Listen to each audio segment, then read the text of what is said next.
මෙම විශේෂ සන්ලයිට් නිෂ්පාදන මිලදීගෙන ශ්‍රී ලාංකේය මනුදම්වියමන අපි සවිමත් කරමු. Sunlight care.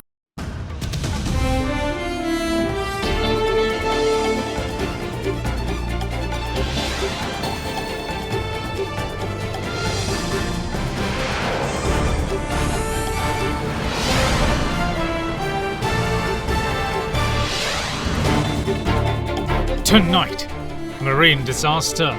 Nurdles wash up on the beaches in Gaul and Marthara following the Express Pearl fire. Ending a long wait.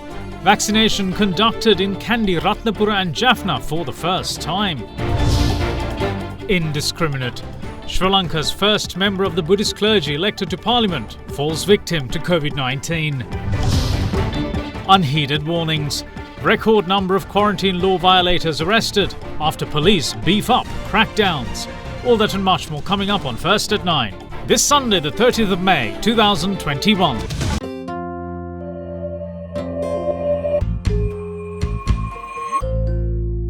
From AdaDerana, this is AdaDerana First at 9. Live from Studio 24 in Colombo. Good evening and welcome to First at 9. I'm Dhammik Ekanai. Now, the fire aboard the stricken cargo vessel MV Express Pearl has reduced in size in comparison to what it was in the previous days. Now, this was confirmed by thermal imagery captured by the Sri Lankan Navy's infrared surveillance. What's more, Navy Commander Nishantha Ulugethanne also reassures that there is no danger of the vessel sinking, provided the fire does not intensify from its present level. Now, more concerning is that the fact that the plastic pellets which were released to the ocean during the disaster are now found from the coastline of Gaul and Marthara as well. The Sri Lankan Navy says that the fire which broke out aboard the cargo vessel MV Express Pearl, anchored off the port of Colombo, has been brought under control. However, the Navy pointed out that there is still smoke emanating from the center of the ship. The Navy released footage of the fire that had been recorded via infrared surveillance cameras over the past 3 days to the media today. Based on the footage, the Navy noted that the fire aboard the ship is now at a minimum level compared to previous days. Meanwhile, the cargo and plastic pellets known as nurdles, which were released to the ocean following the disastrous events, had even washed on the shores of Gaul and Marthara. This expands the sections of the island's shoreline affected by pellets, which is in the process of spelling a marine disaster. Even though measures were taken to clean the coastlines of Vattala and Negombo, more of the ship's cargo continued to wash ashore.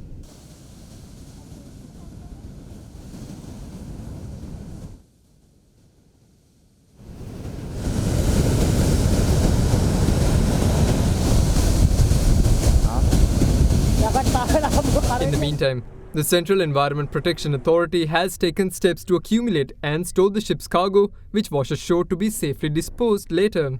The waste collected from the beach will be stored in containers stationed on land near the Vattala police station. In other developments, a special discussion chaired by Attorney General Sanjay Rajaratnam was held this morning with regard to assessing the next steps to be taken with regard to the fire-ravaged container ship Express Pearl. Commander of the Navy, Vice Admiral Nishantha Ulugethanne, and Chairman of the Marine Environment Protection Authority, Darshini Lahandapura, were present at the discussion. Speaking to media following the talks, Commander of the Navy reassured that the vessel will not sink.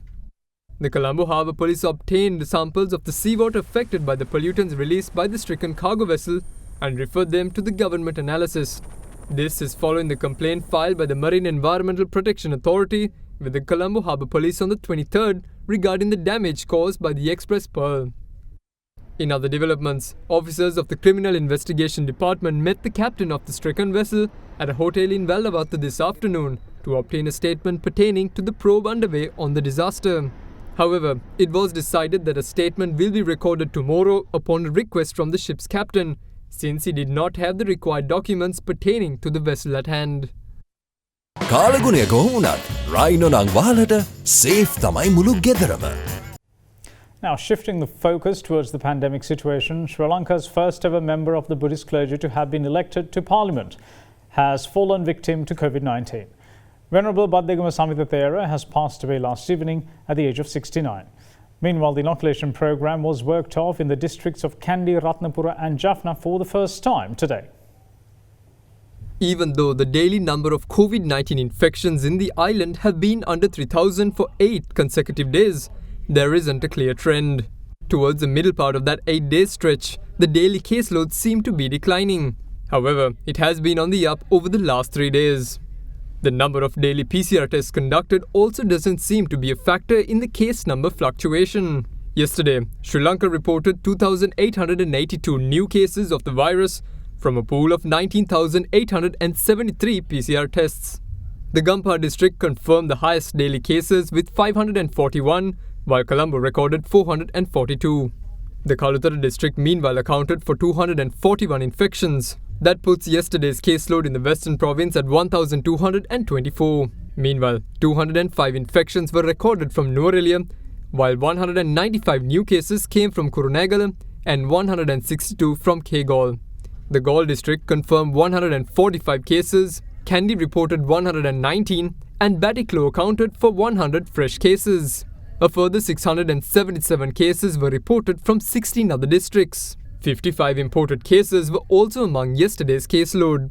As for today, 2,186 new cases have been confirmed so far. In the meantime, with 1 million doses of the Sinopharm vaccine expected in the island on the 6th of next month, with a further 1 million doses also on the cards, the country's vaccination drive is continuing at full speed. Yesterday, the inoculation drive was conducted in the districts of Kandy, Ratnapura and Jaffna for the first time. Meanwhile, Prime Minister Mahinda Rajapaksa inspected the vaccination program carried out in the district of Mathura today. The inoculation program was also not without hiccups. Some of the people who arrived at the AdaDerana temple in Narayanpeta today in expectation of being vaccinated were left disappointed. They complained that the vaccine doses made available to that particular centre was insufficient, adding that personal connections influenced who received the jab. In Amilipitia, however, a more efficient system was in place. The vaccination centres set up at the President's College there used the digitized electoral list to roll out the vaccines to the people. අපි ඇඹිලිපිටිය ප්‍රාදේශීය ලේකම් කාර්යාලයේ කළමනාකරන දත්ත පද්ධතිය සකස් කරලා තියෙනවා. මේ කොට්ටාසේ වයස 30ට වැඩි ජනතාව ෆිල්ටර් කරලා ඒගොල්ලන්ට අවදාළ වෙලාවල් වෙන් කරලා කොවිඩ් එන්නත ලබා ගැනීම සඳහා පැමිණිය යුතු වෙලාව හරියට විනාඩියට අපි මැසේජ් එකක් යවලා තියෙනවා සියලු දෙනාට මේ වෙලාවට එන්න කියලා. ඒ වගේම අපිට පුළුවන් දෙවෙනි මාත්‍රාව ලබා දීමේදී හරියටම විනාඩියට එන අයගේ හැමෝගේම මොබයිල් නම්බර්ස් නැවතත් ගන්නවා. හරියටම විනාඩියට ඒ තොරතුරු ටික අරගෙන අපිට නැවතත් මැසේජ් එකකින් කැඳවන්න පුළුවන්. A total of 21,477 people were administered with the first dose of the Sinopharm vaccine yesterday, while 512 persons received the second dose of AstraZeneca. So far, the second dose of AstraZeneca has been administered to a total of 343,805 people, while 601,508 have received the first dose of the China-made vaccine. In the meantime, former parliamentarian and former Southern Provincial Councillor Venerable Baddegama Samitha Thera passed away last night with COVID pneumonia. The Thera had been receiving treatment at a private hospital in Mathura when he passed away last night. After being discharged with the virus initially, Venerable Samitha Thera received treatment at the Karapitia Hospital and was discharged upon completing treatment. However, a week later, the Thera had been admitted to a private hospital in Mathura on the 27th after developing respiratory difficulties. Hospital sources stated that the Thera also suffered from a lung infection before developing COVID pneumonia. Venerable Baddegama Samitha Thera, who served as a parliamentarian from 2001 to 2004, was the first member of the Buddhist clergy to have been elected to the parliament in Sri Lanka. He entered active politics from the Lanka Samasamaja party and last served as a member of the Southern Provincial Council. Meanwhile, Sri Lanka's COVID-19 related death toll rose by 42 to 1,405 yesterday. 15 among them had died due to COVID pneumonia. In addition to COVID pneumonia, the remaining 27 victims had also suffered from underlying health conditions. In other developments, the All Ceylon Nurses Union has decided to engage in a trade union action from tomorrow until the 1st of June. General Secretary of the union HMSB Madivatta said that this was due to the failure to provide proper solutions to the issues faced by nurses engaged in COVID-19 treatment. Meanwhile, 1,434 COVID-19 patients were given the all-clear to leave hospitals and treatment centres today after being confirmed to have recovered from the virus. This raises the overall number of recoveries in the island to 149,825. As such, The number of active cases in the country currently stand at 29,363. The police have arrested a record number of quarantine law violators within the last 24-hour cycle, numbering 914. The exceptionally high number comes at a time when the entire country is under island-wide strict travel restrictions. The police also say that since they intensified the crackdown on those who abuse travel passes, the number of vehicles entering Colombo has seen a drop of 40%. The police yesterday tightened the movement restrictions put in place to combat the virus spread. As a result, they say that the number of vehicles entering Colombo has reduced by around 40% in comparison to the beginning of the lockdown. What's more, there was a record number of arrests within the last 24-hour cycle over the breach of the quarantine law. It is the highest since the country first saw such regulations enforced in March last year. Within a period of last 24 hours, 914 suspects have been arrested in connection with the offences of quarantine rules and regulations, face mask and social distancing. So this is the highest number that we have arrested since the inception of COVID rules from 18th of March 2020 for a period of 14 months. Yesterday, Mathare Division has arrested 171 suspects and Nicavaratiya Division has arrested 116 suspects.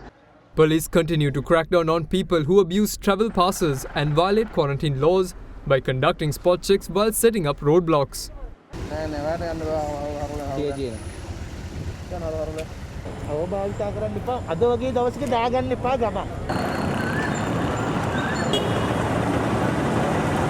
Though the entire island is under strict travel restrictions, several special economic centres within and outside the Western Province were allowed to do wholesale trade today.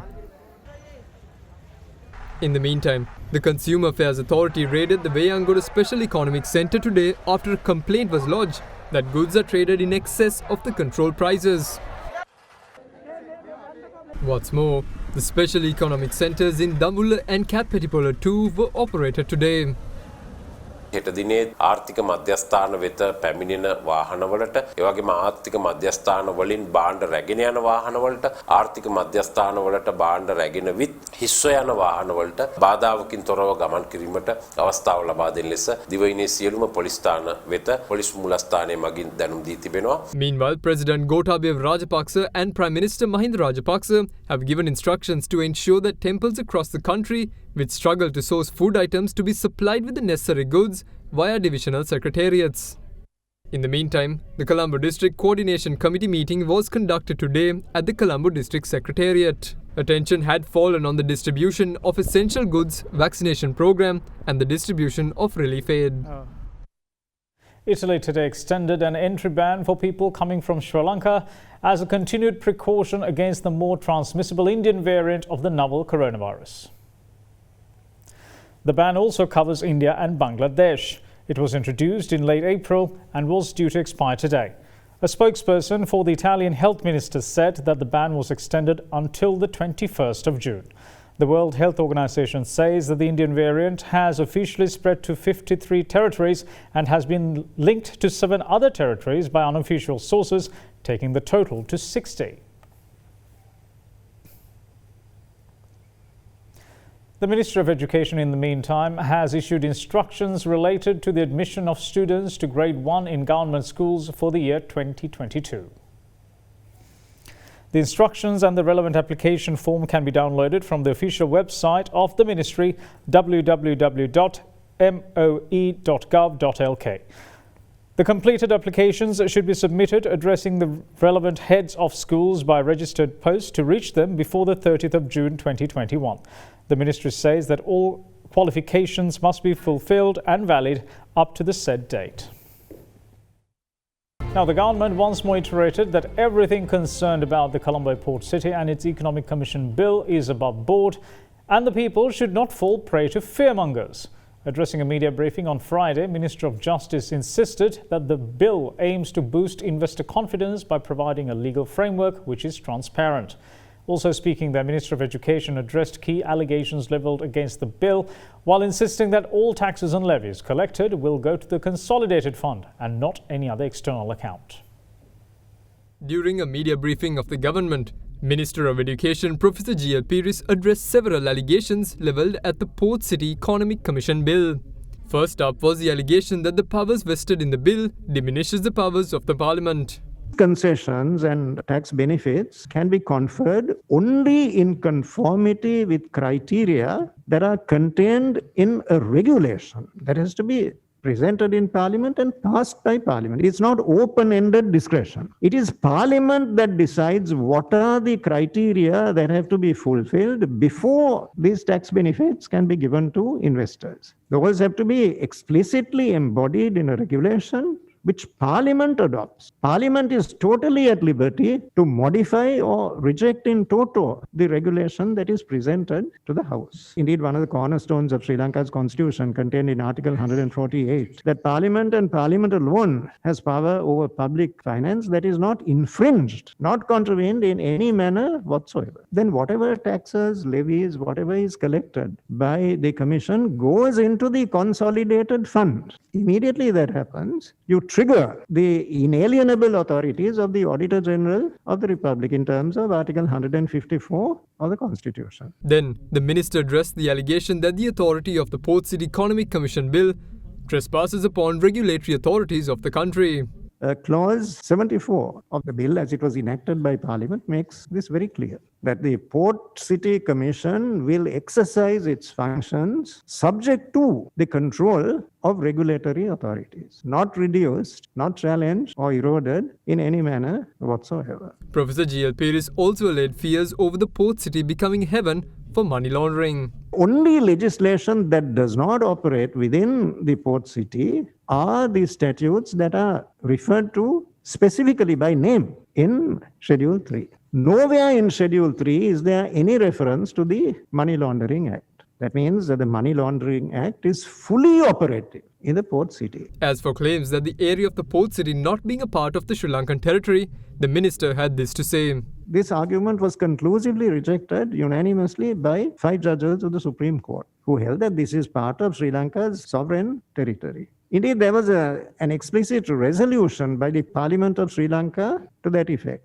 Ironically, that resolution was brought before Parliament in 2019, not by our government, but by its predecessor, the Yapalana government. Addressing the same media briefing, Minister of Justice President's Counsel Ali Sabri explained the importance of having a legal framework to the Port City.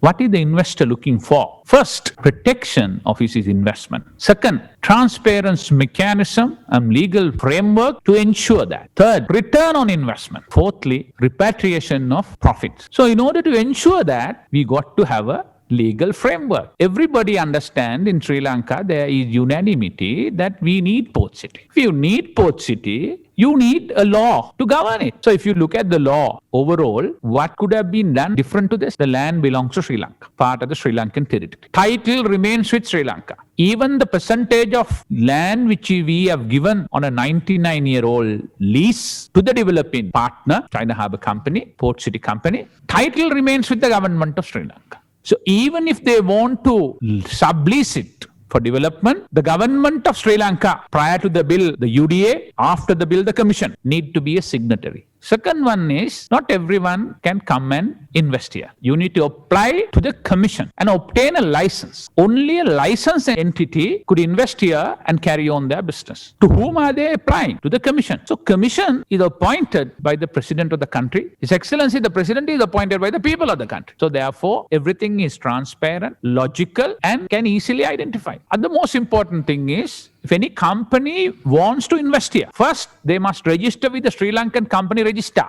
as an offshore company. So transparency is very clear on. All the Sri Lankan laws, including money laundering to everything else, applies for Port City other than the laws which are mentioned in the schedules. That's it. What are those laws? In order to set up a single window entity, so that one-stop shop, some of the local government laws, the powers have been given to the commission. Second one is, from certain laws, there are exemption given, identical to what the BOI is even now providing.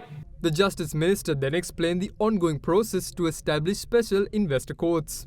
We are in the process of creating special codes called investors code, which is for any investment above 100 million, whether it is in port city or outside the port city. We'll set up special commercial high court where hearings will be heard day to day. We have requested the Judicial Service Commission and Chairman of the Judicial Service Commission's Lordship, the Chief Justice, to set up a special bench in the Supreme Court to hear these commercial law cases so that there won't be a backlog in the Supreme Court itself. Meanwhile, the State Minister of Money, Capital Markets and State Enterprise Reforms, Ajit Niwad Cabral, elaborated on how much of a boost the Colombo Port City will be to the country. We estimate in the first few years the GDP to have a new contribution of around $4.5 billion. Now, in a country where the GDP is around the $80 billion mark, 4.5 billion is quite a substantial contribution. So we need to have that. Then at the same time, we are also hoping that it would generate about 83,000 jobs to people who will be paid in dollars or in foreign currency so that they don't need to go to Dubai, they don't need to go to Singapore to work, they can work out from Sri Lanka itself. After the city really takes effect, we would find that this city would generate at least 200,000 jobs and around $15 billion to our GDP. Now, these are very significant numbers that would help Sri Lanka to project itself and ensure that our overall per capita incomes rise, that we become a country which is a lot more stable in our economy as well. This will be a turning point in our history, and that's what we are trying to do. So we are inviting you all to come in and invest. We don't want to miss the bus this time. State Minister Cabral also offered explanation on the port city investment. $1.4 billion was invested as a foreign direct investment by the Chinese company. As a payment for that, they would be provided with 116 hectares of land on a 99-year basis, which they would be then able to release and get revenue out of that. The government, by providing this opportunity, the government will get 62 hectares of land, which the government can also lease and get revenues. And we estimate that to at least be $1.7 billion over the next few years.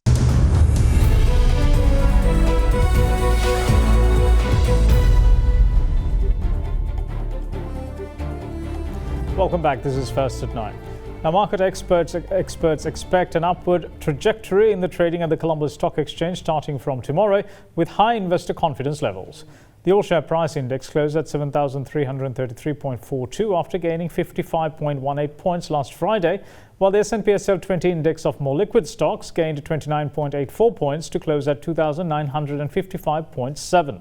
Now, here's Dimantha Matthew with what to expect at the Colombo Stock Exchange during the week ahead. Looking at the upcoming week, we feel that it is the last few days for the earnings to be resales, and with the positive earnings that is there in the market and also supported by the settling effect of the COVID-19 situation with the continued travel restrictions, we feel that confidence levels of the investors will further improve in the upcoming week. So we are seeing the upcoming week to be a very positive week with investors entering back into the market with a very positive attitude, and that is likely to help the market to be on a upward trajectory. On the sectors, we feel that banking and insurance are likely to be positive. However, the biggest interest is likely to continue in the material sector, while selected companies in the capital goods sector is also likely to be of interest. Foreigners may continue to be on the selling side. And that's it from all of us here at First at 9. Thanks for watching. Bye-bye.